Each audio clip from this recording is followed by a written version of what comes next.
Yo, my mobile homeboys was tripping in the woods. Welcome to the Two Tone Podcast. My name is Jalen Kale. Alongside me, as always, we got. Theo Kale. How you doing this week, kid? How you been? I'm living life. You enjoy last week's podcast with Evan? Yeah. I'm about to say it was. It's interesting to have a different guest on. That's not my fiance. My fiance. They don't really care too much about how the podcast goes, but Evan got a podcast.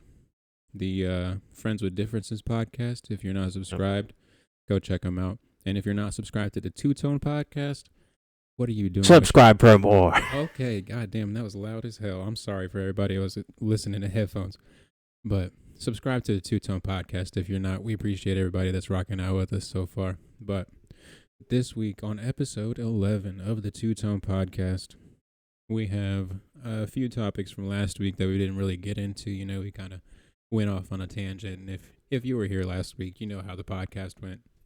It was it was one for the books, man. Episode 10, first double digit podcast, dog. We getting there. All right, let's get on into it.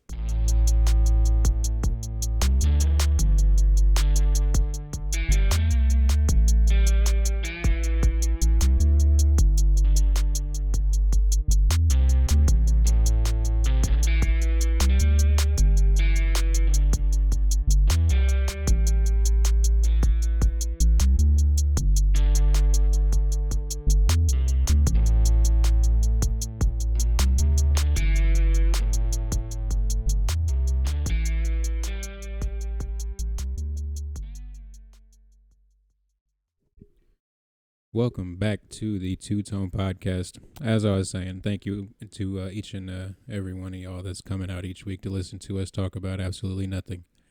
But with regards to our own creative endeavors, I'm pointing to the wrong side. Over there, if you're watching, scrolling on the side, I got a new EP came out a few weeks ago. It's called Unfuckswittable. It's just like a little series of beats that I did over the past couple months. Not really wanting to write any songs with lyrics or nothing in it, so I just came up with a few beats, and they're there for you to enjoy on any streaming platform. Spotify, Apple Music, YouTube. But yeah, linktree.com/JK Productions. That'll take you to all my creative stuff, my social medias, and all that. So I wanted to bring that up because you were talking to me. I want to say yesterday or the day before that you made some changes to the script. Yeah. Now, did you change like the plot of it, or was it just like a couple scenes that you wanted to tidy up? Scenes. I've been working out one scene in particular, trying to figure out what I wanted to do with it. And then so about halfway done with this scene, and then I'll probably be done with the script. Hell yeah. So I know we talked a little bit about it before, but do you have any actors lined up for roles yet, or are you kind of waiting to do that until you get the script more put together? I mean, I have ideas of people, but again, I don't know if there'll be more, or if I'm going to have to go with them because they're the only people that want to do it. Yeah, that's really like the actual hardest part about making movies, especially in a small town, is just finding actors and people that really want to be in your movie. Especially when you're not paying. Oh yeah, that's a whole nother thing. If you're not paying, then somebody's got to be there for 4 hours shooting just one scene. Yeah.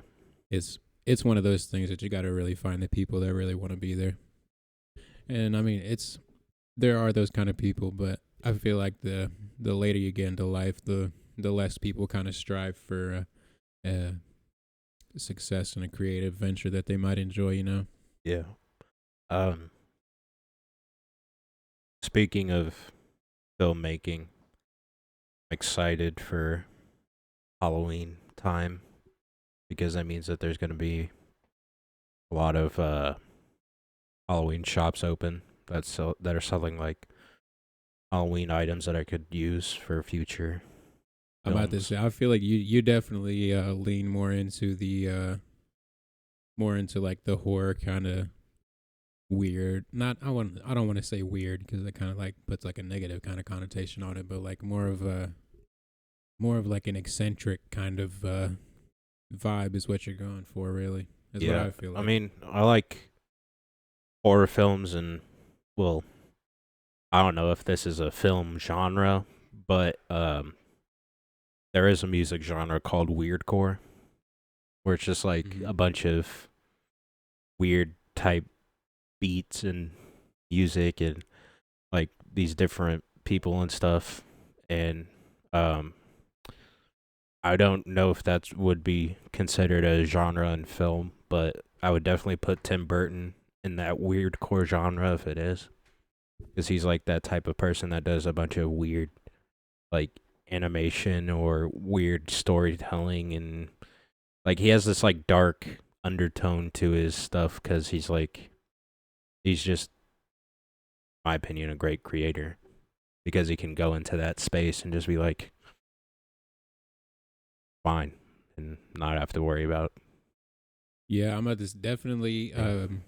in regards to like the weird core as or you said it was weird core, right? Yeah, weirdcore is a genre of Yeah, music. I'm about to say you were showing me a little bit of it at work the other day, and it's kind of like 80s like synth and kind of it's like music that you would find in like a Tim Burton esque kind of Yeah, movie. You know, I feel like if weirdcore is like a movie genre, Tim Burton definitely would be like the poster child for it.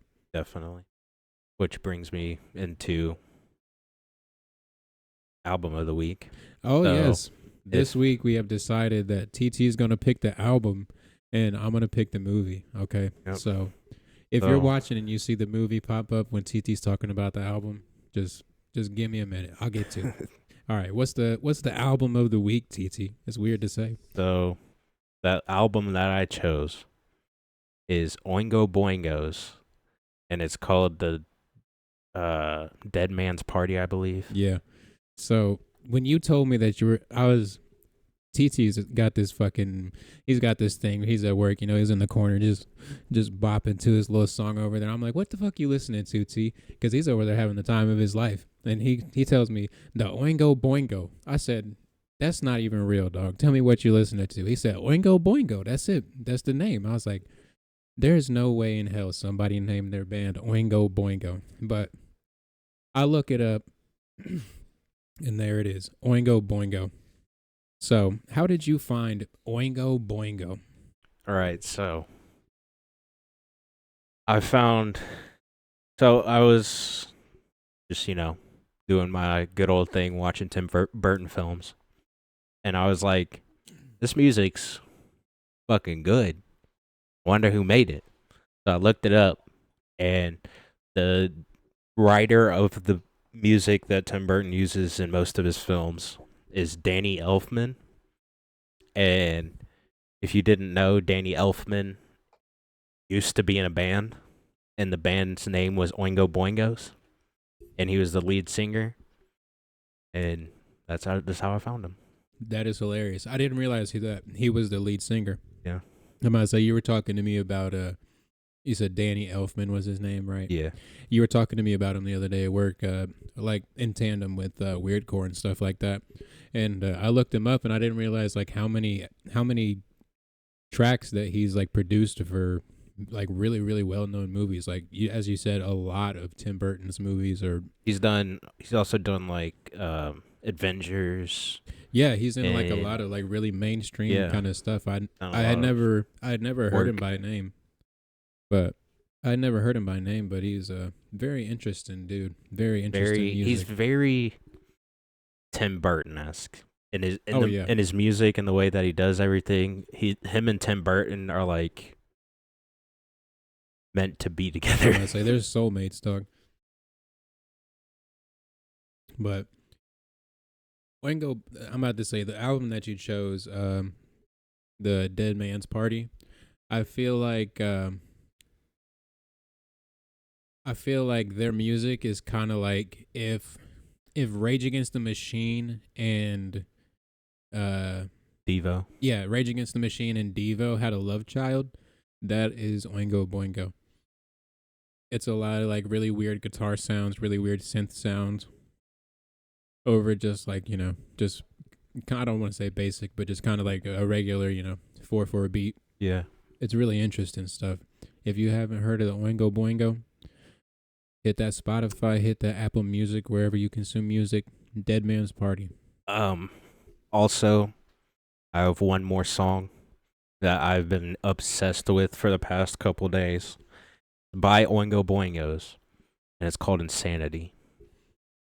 It's so good. That's off the. You were telling me about another Oingo Boingo album the other day. It's off of Boingo. It's just the name of Yes, the album. Yeah, but I was listening to it, and it's pretty interesting stuff. It's pretty good. I never even heard of Oingo Boingo before, but Yeah. lo and behold, from I'm a very spontaneous listener to music. I listen to a bunch of just weird shit that nobody knows of. oh yeah, I'm about And to say we've talked about it before. it's TT's just got like you just got the most absurd playlist ever. Yeah. It'll be a musical, and then it'll be some Oingo Boingo, and then it's some early 2000s hip hop, Yeah. and then Beethoven. And I'm just like, what is? How did you even put this playlist together? How do these songs even correlate? I usually just make playlists based on different genres. So like I have a whole genre of just old school music, a whole playlist of old school music, a whole playlist of early 2000s hip hop, a whole Mhm. playlist, but I'll just like randomly go through them. I don't even like my brain will just be like, "You want to listen to this now?" So I'll go to that playlist and I'll play it. And Got then that- once that song's over, I'll be like, "Oh, my brain's like, "Oh, you want to listen to this song now?" You got That's a that- whole different genre. you got that so- musical ADD. Yeah. That's me as fuck. I'll listen to 2 minutes of one song, and then I'm listening to this song, and I'm like, oh, this reminds me of that other song, and I'm like, oh yeah, that song good as fuck, and I'll put that song on, and I'm like, oh shit, hold up, that other song, and then I listen to 6 minutes of songs, but I mean, there's pros and cons to having that stuff because, like, you got pros of, like, you've listened to music that you've never heard before, but then you got cons, like, you've never listened to a whole album just yeah. by I'm itself. about to say I definitely never listened to a whole album all the way through when I was younger, but I feel like it's one of those things that you kind of appreciate more as you grow up, just like seeing how because for an album for me, like most of the times I feel like they try and paint a picture of what the album like represents through the songs and everything, Yeah. But sometimes it's just a collection of shit, I just, like, listen to the, like, most popular or I wouldn't say most popular, but what I like. I usually just listen to what I like. I don't listen to the whole album. Oh, I Like, I'll totally pick get that. songs off of different albums that they have and stuff. I'm about to say there's definitely a few artists that I'm like I don't really care for many of the songs off the album. Like I don't care for many of the songs off the album, but there's a couple of them that I'll really fuck with. All right, right into your segue of what's the film of the week, Jalen? All right, so the film of the week is RV. So, me and this movie go way back, dog. If you caught the reference at the very beginning, I'll spare y'all and me the embarrassment of reciting word for word that entire bit. Bro, But you can recite probably the whole film. You I wouldn't doubt it. you were so into RV when you were younger. It's one of those movies that like you can watch it and then just watch it again, and it's still as good as the first time. Like I rewatched it maybe 2 months ago, and that shit still slaps to this day. But I haven't really watched it. I haven't watched it since like I was 5, but I'll probably watch it at some point in the future. it's such a fucking funny movie. If you don't like Robin Williams, bro, get the fuck out of this podcast. I'm just kidding. Keep listening to the podcast. But Robin Williams is just one of those actors that was so formative in like my early years, and just like his style of comedy and the movies that he puts out that are, he's got a lot of really family friendly movies, and he's got a lot of like more mature movies. He's one of those actors that he crosses between uh being family and being like almost having like a, I don't even know what it's called, like a moral of the story, Yeah. like with Good Will Hunting and oh, what's the other one? I forget. Got a lot of bangers though. But he's got so many good movies. RV, in my opinion, one of his top 3 comedies. It's so RV, fucking funny. Aladdin, Good Will Hunting, the original Aladdin, not the new one. Right. Good Will Hunting. Flubber. Flubber. Hook. Flubber's a good one. Hook. Mrs. Doubtfire. Did you say Mrs. Doubtfire? No. Mrs. Doubtfire. Got a lot of good films though. So many good ones. But if you haven't seen RV, it's about Robin Williams plays like this dad who's a part of this like tech company or something, and he's supposed to be taking his family on this vacation, but it's like secretly he's secretly going to this meeting, and it's just about like this high class family that has to live in an RV for a week, and everything that can go wrong goes wrong. But it's an amazing movie. It's one of those movies that like I probably watched that movie more than I've watched the news, honestly. I can't remember. Is RV the one where like there's a scene in it when they're like on the 3 cornered or like where they're on a corner where like 3 different states come together, and they're like standing in the middle, and then the police like show up and they're all from different states, and they're like, we're taking them in. No, we're taking them in. No, we're taking them in. No, I don't think that's RV. I vaguely know what you're talking about, but I couldn't tell you what movie it's from.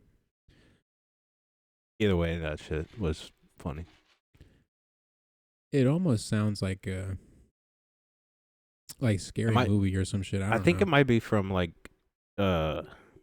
National Lampoon, one of their like vacation films. But I haven't seen those in forever, dog. I couldn't even tell you what happens in those.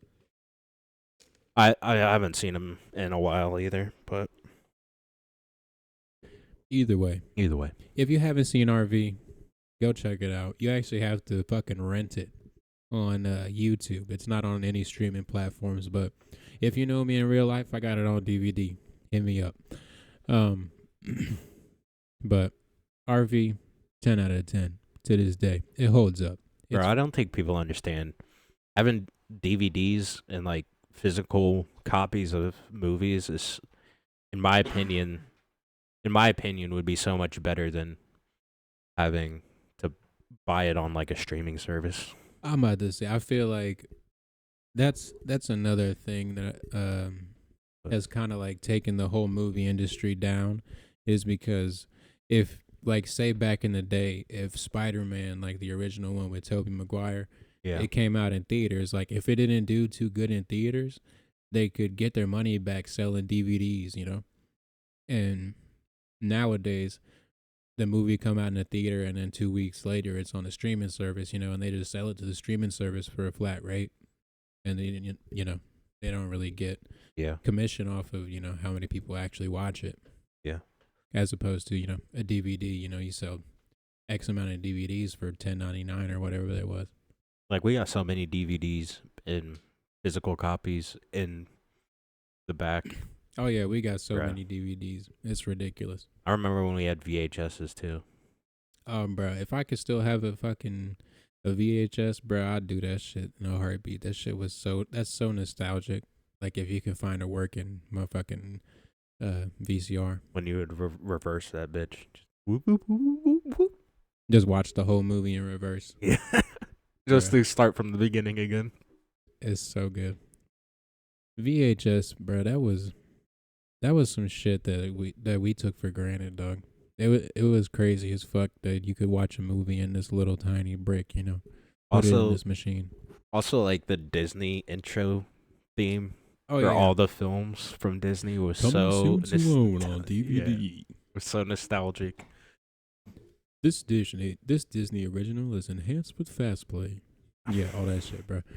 The good old days. Here we go. Ba-da-da. Da-da-da. So good. Take me back, dog. Take me back. You know it would be a good time when you'd hear that intro. Bruh. Oh. But now oh, it's just like boom boom for Netflix. Oh yeah. Bruh. It's kind of depressing how many movies, the variety of movies I feel like nowadays is just going down. And then the freaking like little clips of different movies that they would put in like the Disney intro.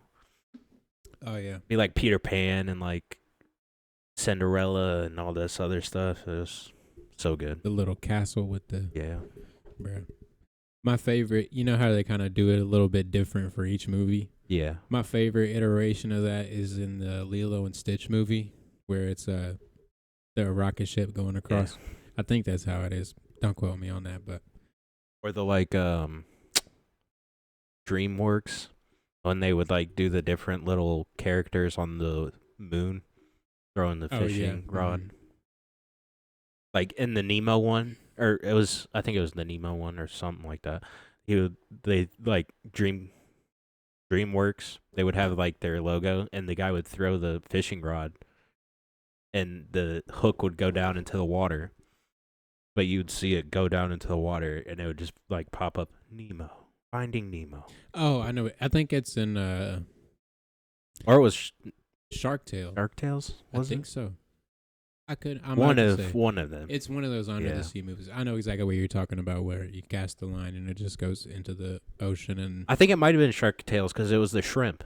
The shrimp dude was like, I remember he was like screaming. I think you're right. Or no, it was the honestly. worm. The worm Yeah. was like trying to like get off the hook or whatever. I'm 92% sure it was Shark Tales, but I couldn't don't tell know. you, to be honest. One of them. Either way, I want to bring up the quote of the week before I forget it. Talking about Disney, All right. the quote of the week. I mistyped it in there. I'm just realizing that now. It says the way taught get. All right. It's supposed to say the way to get started is to quit talking and begin doing. From Walt Disney. I feel like a lot of times, especially in the creative industry, there's a lot of a talk about what could be and what would be, and not a lot of people actually, chase their dream and go for what they want to go for in life. Yeah. A lot of people they'll go to college because their parents wanted them to, and then they'll get a job at accounting or some shit that they don't want to do. But There's somebody out there. I don't think so. No, you're good. Sounds like somebody's stomping. It might be me moving my feet under No. here. I can hear it. I can't hear nothing. Bro, it sounded like somebody was stomping on the concrete out there. Anyways, back to the quote. What was I talking about? Oh, it's been one of those things in my life, even though, I got to have a job to support myself and, pay the bills and all that stuff. I try and devote as much time as possible to making music and, just trying to not necessarily make a living off of it at this point, just keep my chops up, have a couple gigs here and there if I want to. Yeah. But I understand that. I feel like a lot of people just skip out on dreams because they're too busy doing other stuff like trying to stay alive in the world. yeah, I'm about to say, I feel like especially being from like a middle class background, it's kind of hard to really 100% chase what you're doing if you don't really have the capital behind, sustaining your life. Yeah. And, groceries and Definitely. a place to stay and a way to get to and fro, all that wonderful adult business. But before we get into the deepness of this episode, I want to let you guys know if you hear any pops or loud or like bangs or anything in the background, we are filming this on the 4th of July. So happy 4th of July to everybody. But happy 4th So- of July. letting you guys know. I'm about to say it is about time motherfuckers about to start popping the shit off. But hopefully y'all won't hear too much of it. But onward and upward into the first topic of discussion. So wanted to talk about antique stores. What did you want to talk about antique stores wise? Oh, so antique stores are amazing. Period. They are pretty interesting. I'm gonna say me and our last episode was my birthday, and me and TC went out to the antique store down in Edinburgh. Yeah.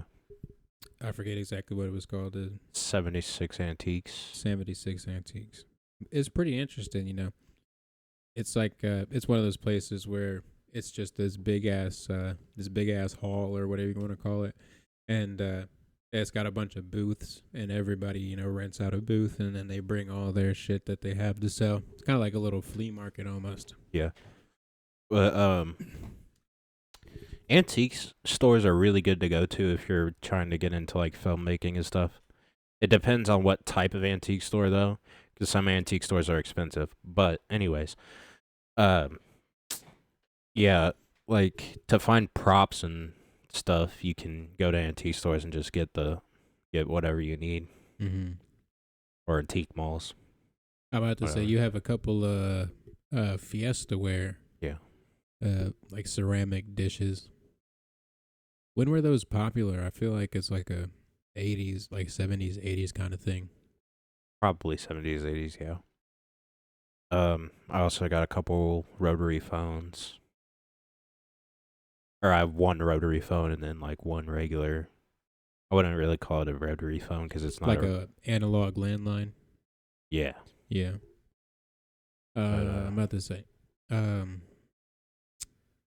but yeah, antique stores, they're very interesting just to see like all the old shit that people have to sell. Like we were walking through there, you see a whole cacophony of like dolls that, just They're sitting just there sitting looking like this at you, they turn their head and you just nope, I don't even want to fuck with that booth today. Fuck all that shit. Fucks that Fuck shit. all that shit. They had a cool Coca-Cola sign back there, but I ain't even want to look at it no more. We found this giant ass Coke bottle that Jalen wanted, but it was like a lot. Oh yeah, I feel like all the branded shit, like Yeah. all the old branded shit. It was like this. It was this Coca-Cola, like one of those things you'd find in a grocery store, where it's this big ass Coke bottle. It's like shaped like a Coke bottle, but it's a little refrigerator. Keep all your Coca-Colas in there. You grab one out of the hole in the side of the bottle, but it was like $500, and I ain't got no $500 to spend on a Coke bottle. Yeah. But it was really interesting just to see the variety of shit that they had. And I mean, at that store there wasn't even just like old stuff. There was also like new stuff. There's Smushmallows. Squishmallows. Squishmallows. I'm about to say people like rent out a booth and sell their Yeah. own products. There was like soap that people were selling. There were like candies and stuff. It's pretty interesting. I also find it kind of interesting how much old stuff people sell because they don't need it anymore or they don't want it anymore. Like Mhm. there's so much stuff that people could use. It's like what is one person's trash is another man's treasure type Right. thing. I feel like a lot of them are also collectors that just like they'll collect like as you were saying, like the Squishmallows. Yeah. They'll collect like a fuckload of them, and then they'll just kind of sell the ones that they don't really want anymore. Yeah. They also do that with like Pokemon cards and Magic the Gathering, and like any card game you want. They got all sorts of old baseball cards, old football cards, all sorts of shit like that. They even had like a live edge wood that you could use to like build tables and stuff there. It's really interesting. They got anything and everything you could need, really. Yeah. There was a stoplight. Oh yeah, I almost caved for the stoplight, but Again, it Yeah. was ridiculously expensive, but it was very very interesting to go to the antique mall with you. I hadn't been to the antique mall in forever, and I hadn't been to the 76 one or whatever the fuck number it was.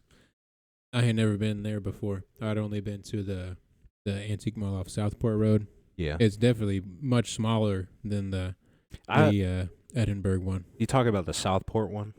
Yeah, the one off of Southport across from Long's. Yeah. I went in there.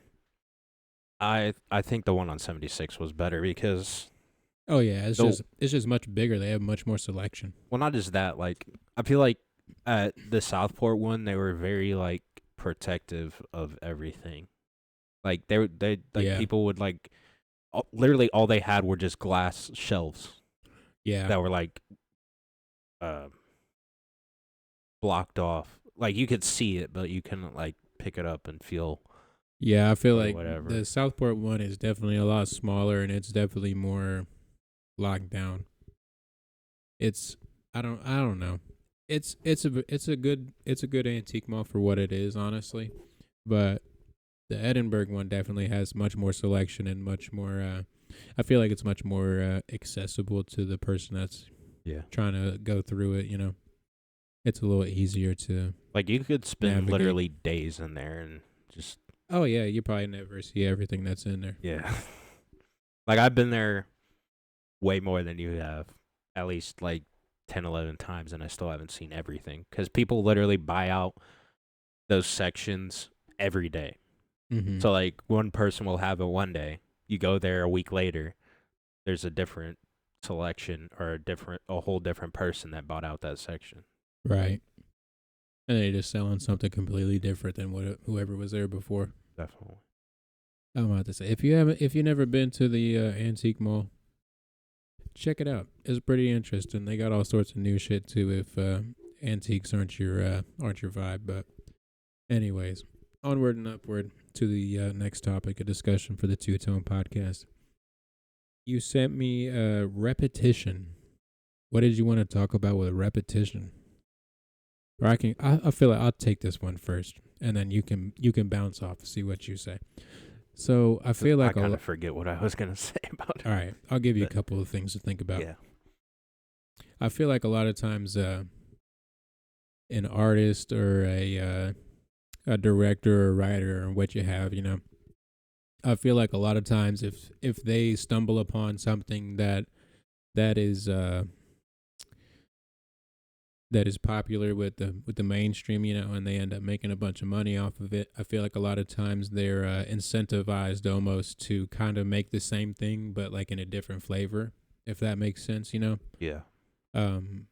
I feel like especially it can be one of those things that can either hurt you or help you, you know, because like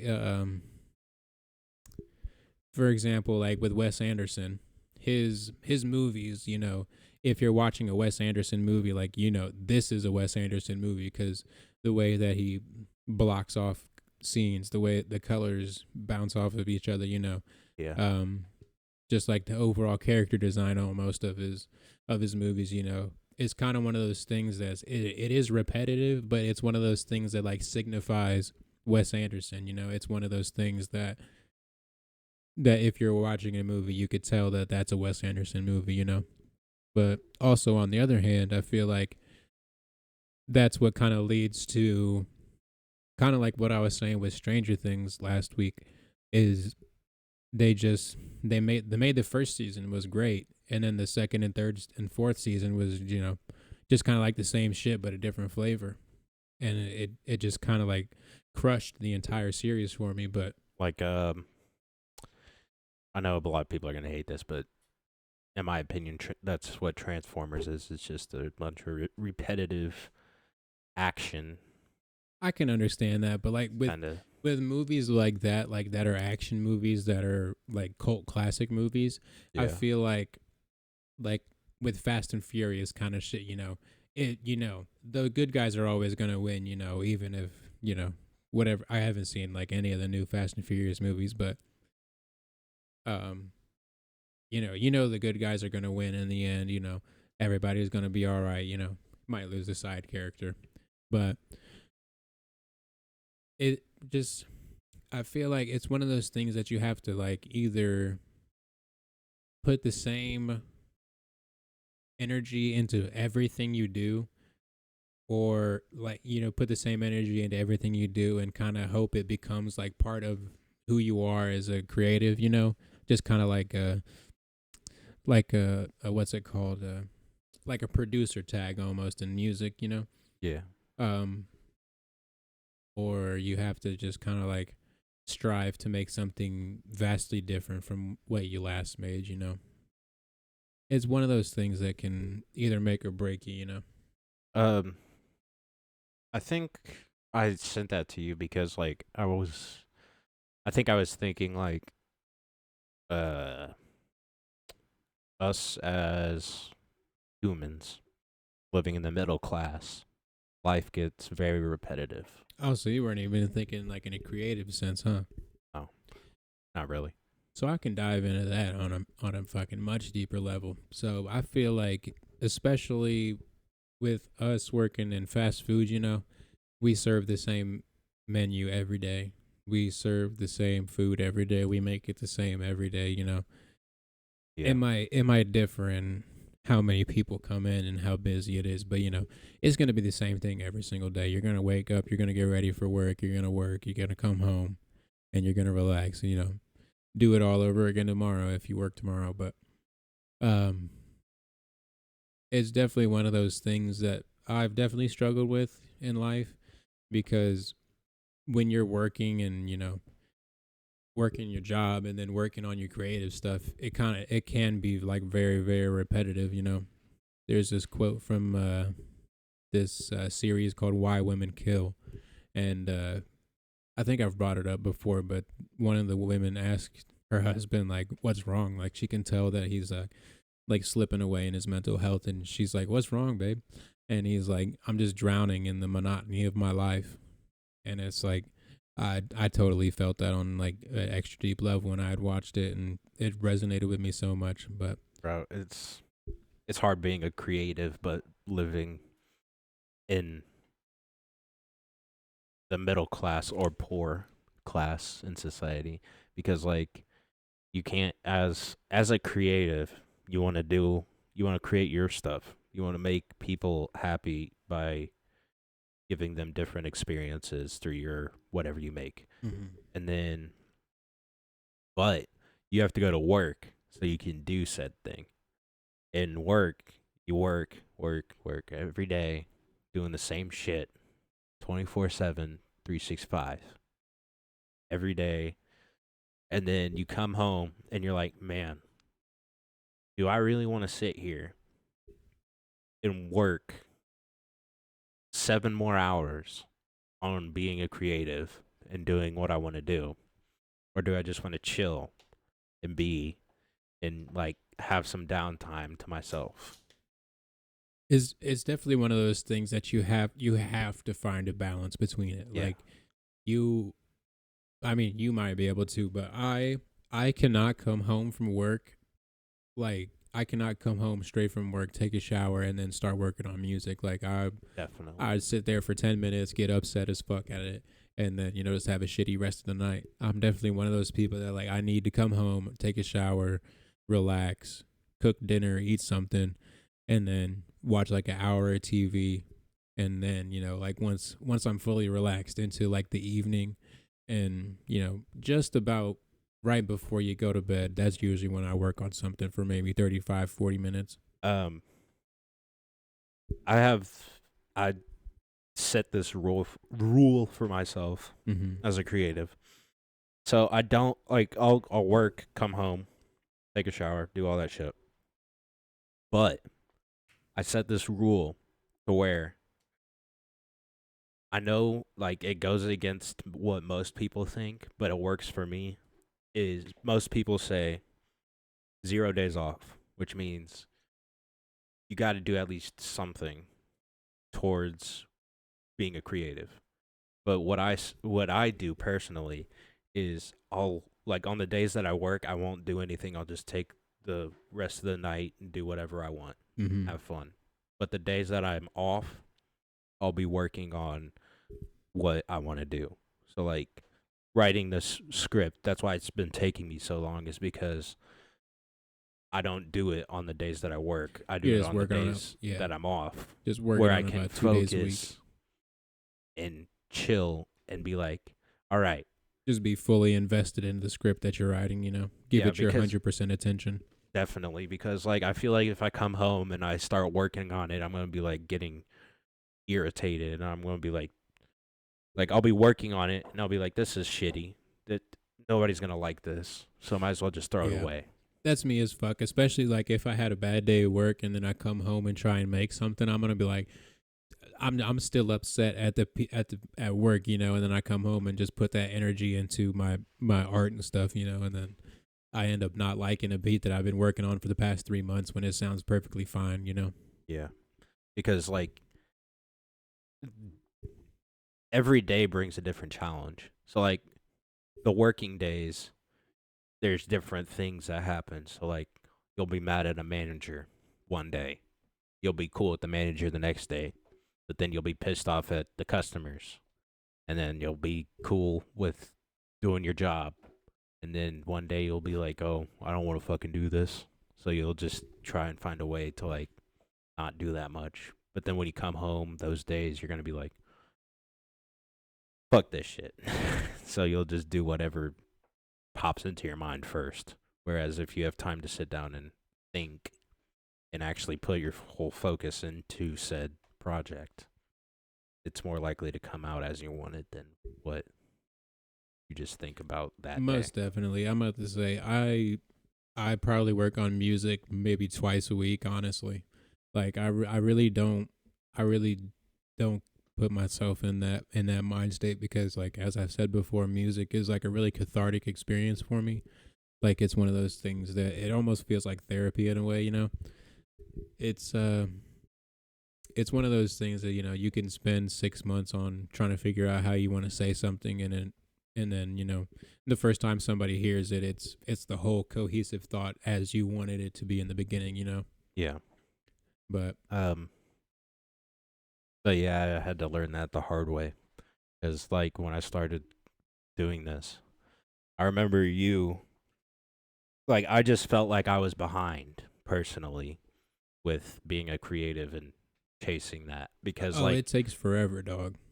yeah, like you told me like it takes, like you've been working since what, doing music since like, Since I was 15, dog. I just turned yeah, 24. It's almost been 10 years I've been doing music, and I haven't broken 1,000 listeners on any of my songs ever.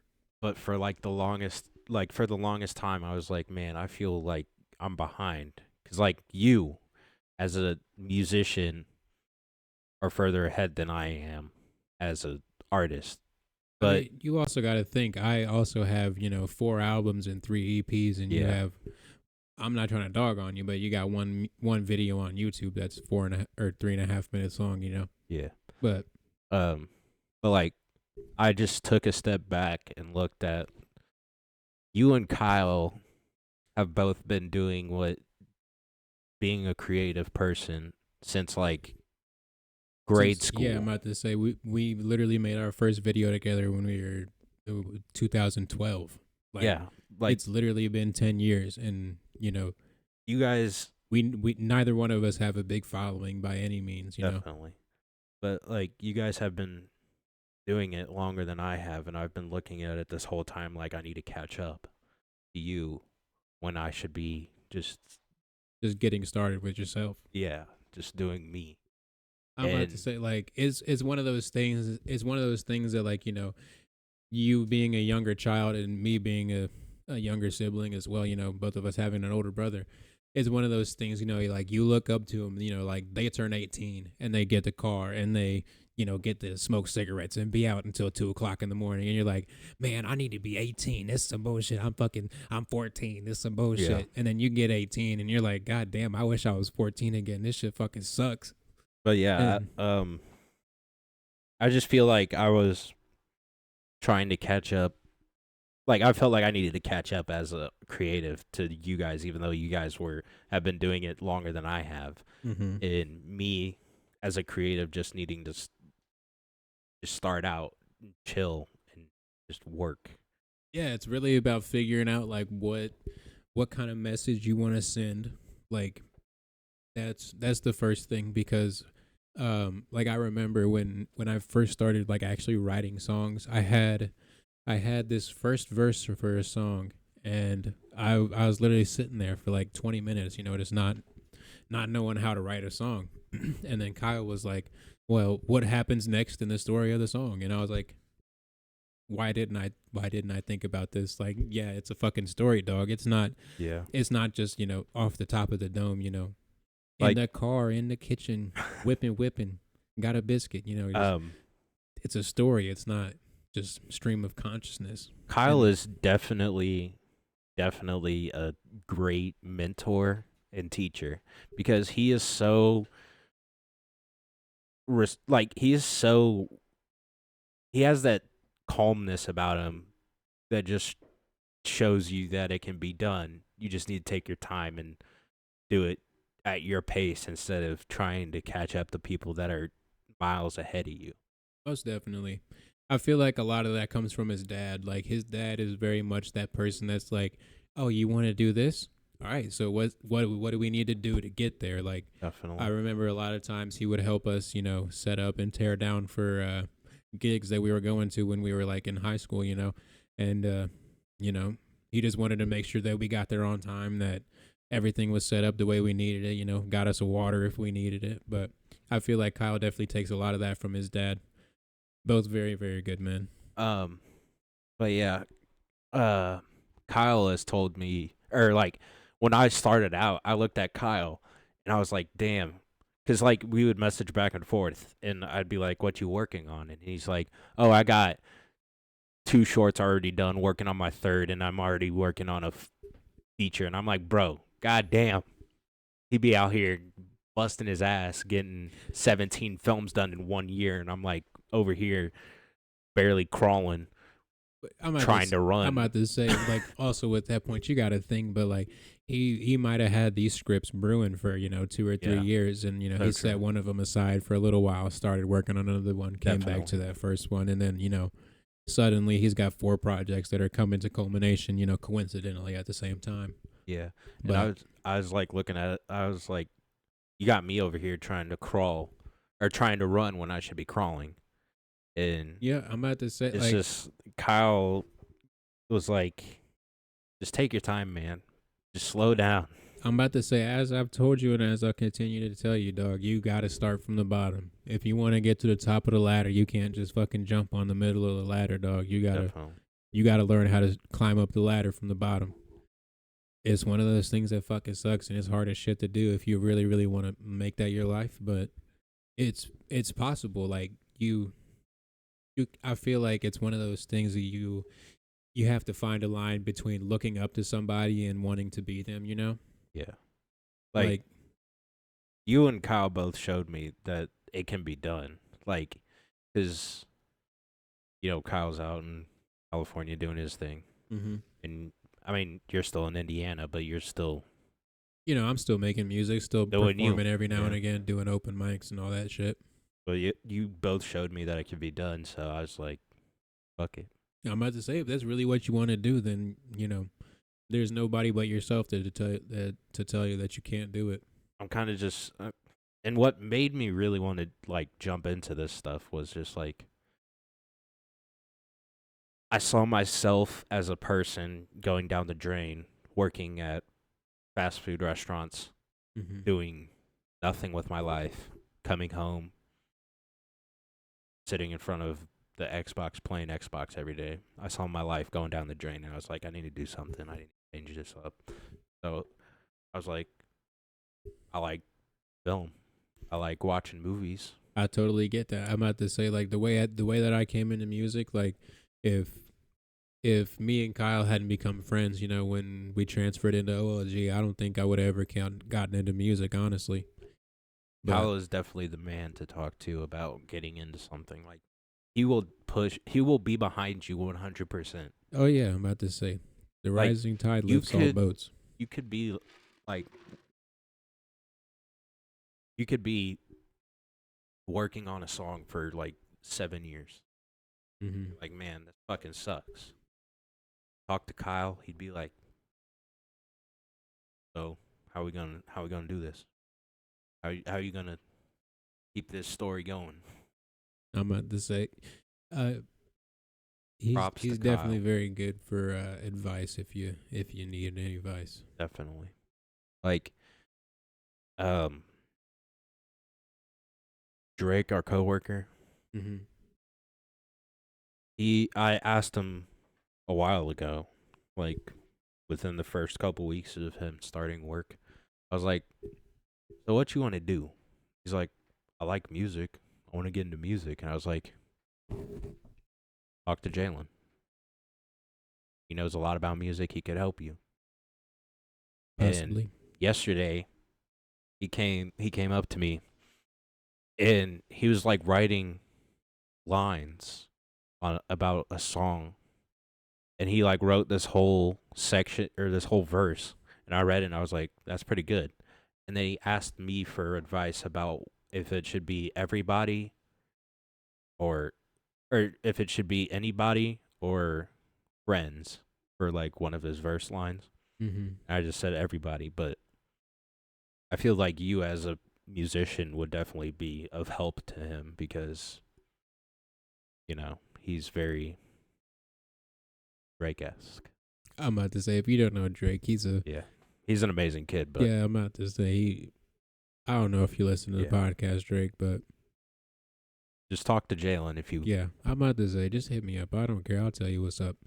I'm never gonna tell you how to write a song or like what you should write about, but I'll definitely give you some advice if I feel it's warranted. Definitely. Um, I mean, that's what I do with Kyle. When, like, I literally asked Kyle 17 times about 17 different things. I was like, so what camera is the best to start out with? He's like, whatever you can afford. I was like, what audio should I get? Should I get the one connected to the camera, or should I get a separate one that's separate from the camera? And he's like, the one separate from the camera would be better because it's better at picking up audio, whereas the one on the camera is a little bit, yeah. And so I was like, okay, should I get a tripod or not? Should get a tripod. just asking him a whole bunch of questions about exactly what to start or how to start. Definitely. I'm gonna say that's how it was with the podcast with me and Evan. Like I went onto his podcast and I was like, "This is sick as shit, dog. I want to start a podcast." And Yeah. I was like, I got to come over one time just so you can show me through your program that you use for it, and which coincidentally we use now. But we just sat there for 35, 40 minutes, just going through all the features that the program has and how to.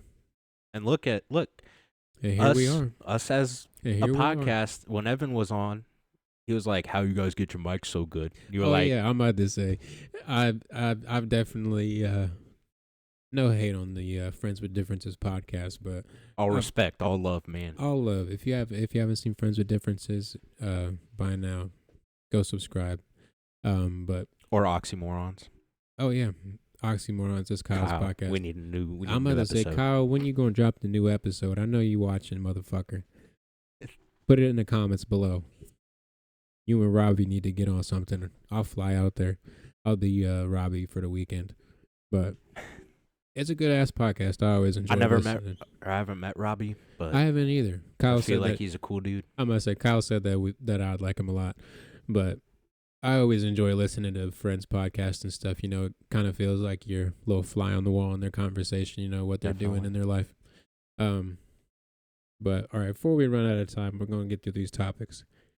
Okay. We did repetition, talking about school stomping out creativity. This is one of those things that like I honestly fucking hated school. Like there were definitely parts about school that I enjoyed, the camaraderie with your friends and the rare subject that you find interesting, but Yeah. it is definitely one of those things that, kind of gets you into, the bell rings, you move, the bell rings, you sit down, I feel like And- school was just. I feel like school is the thing that just makes us as society prepped for being workers, because like in school, if you forget something, you're in trouble. if you go to work and you forget to dress correctly, you're in trouble. Right.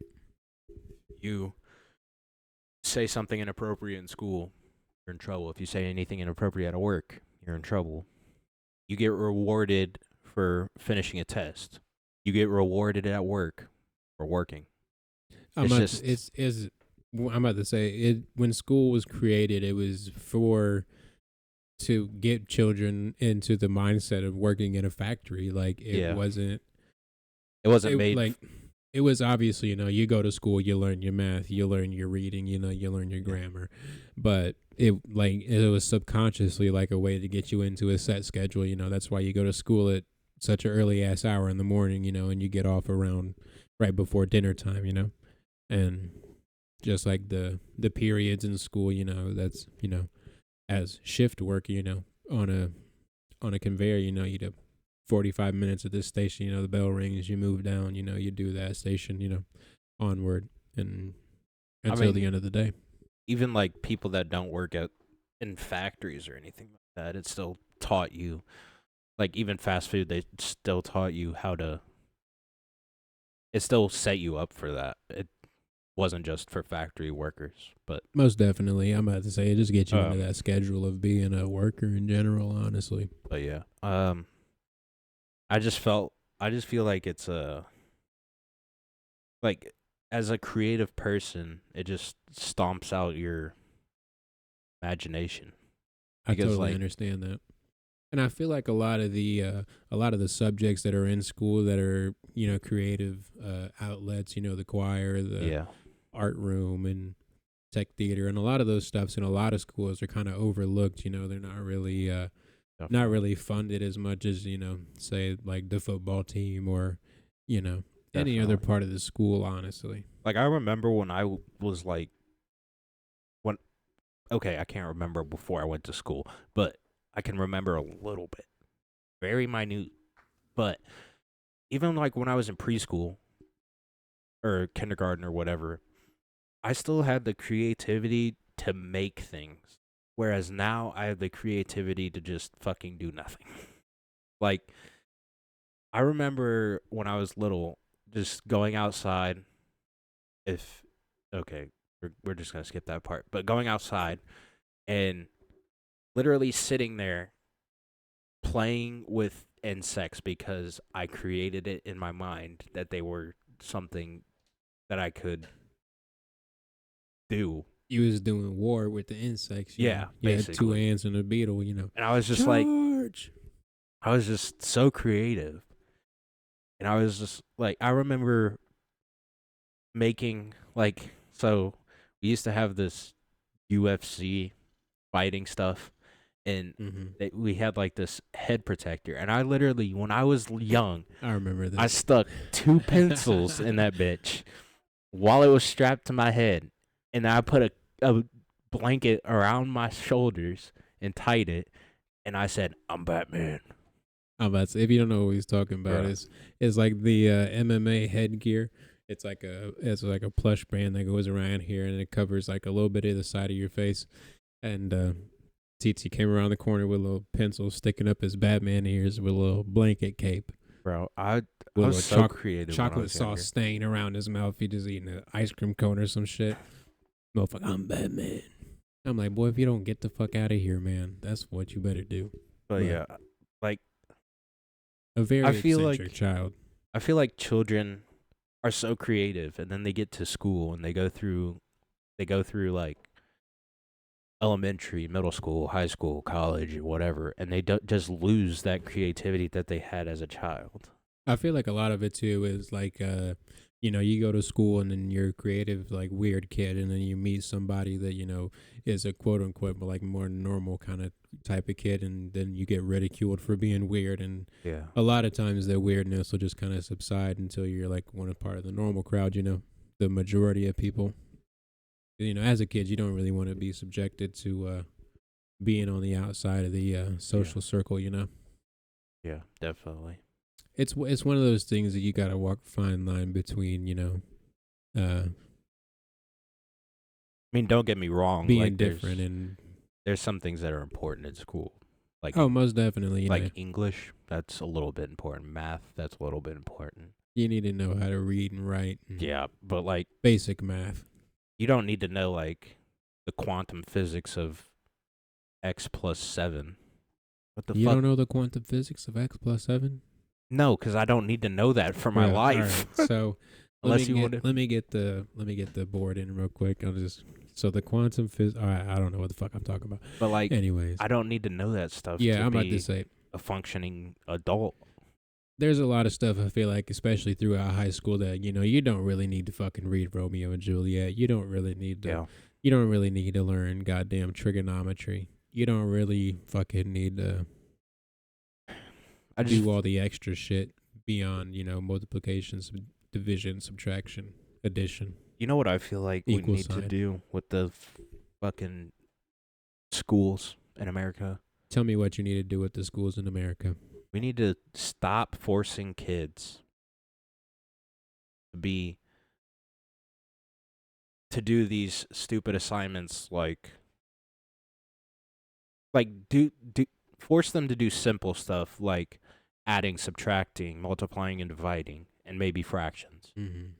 But like don't force them to do like trigonometry or any of that shit unless they want to do it.